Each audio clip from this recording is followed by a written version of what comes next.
Hey guys, I am Celine Matters, and today we are going to be talking about depression. So there's an analogy that I always use when it pertains to depression, and I'm going to share it with you guys. So basically, envision yourself or picture yourself deep sea diving. You're down there swimming around with your buddies or swimming around with the guide, and then you start to run out of breath. You start to run out of air. So then you make your way up to the top. You're swimming to the top, but there are different currents in the ocean underneath the sea. So you're making your way to the top, and then the currents are giving you a hard time, swaying you left and right, or pushing you, or causing friction or pressure on your body. So it's making it a little bit more difficult to get back up to the top. And you're swimming to the top, and then you get to the last layer of water, and you finally burst through, and you grasp for air, and you still cannot breathe. That is what depression can feel like. That is what depression felt like for me. I experienced depression after having a miscarriage a couple years ago, and my looping thought complicated the depression. It was complicated because I felt as though I couldn't share what I was experiencing because of fear, shame, and just not wanting the possibility of misunderstanding. And what I realized is that the one event is not what placed me into depression. It was the looping thoughts, the self-judgments, the harshness of it all that came after that was deepening the depression for me. It wasn't just the event.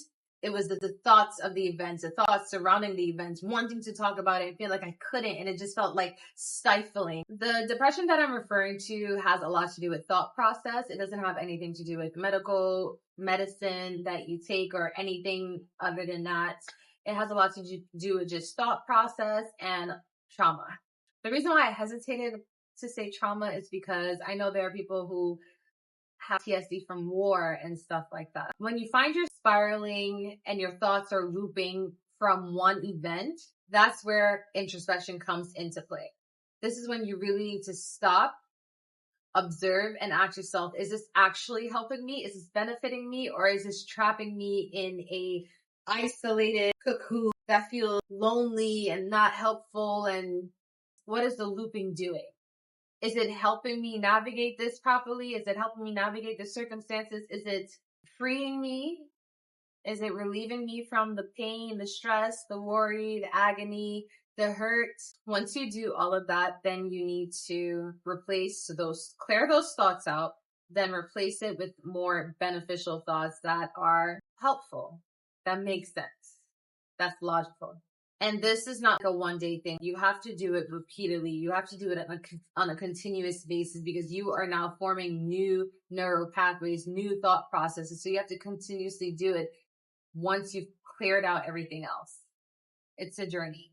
I know this video was short, concise, but be sure to subscribe to my channel because we are in momentum. We're moving forward. We're decluttering. We're doing the work. We're having the conversations. And I would love for you to be part of the conversation. Let we go. When he rum, tell you you's a big dancer.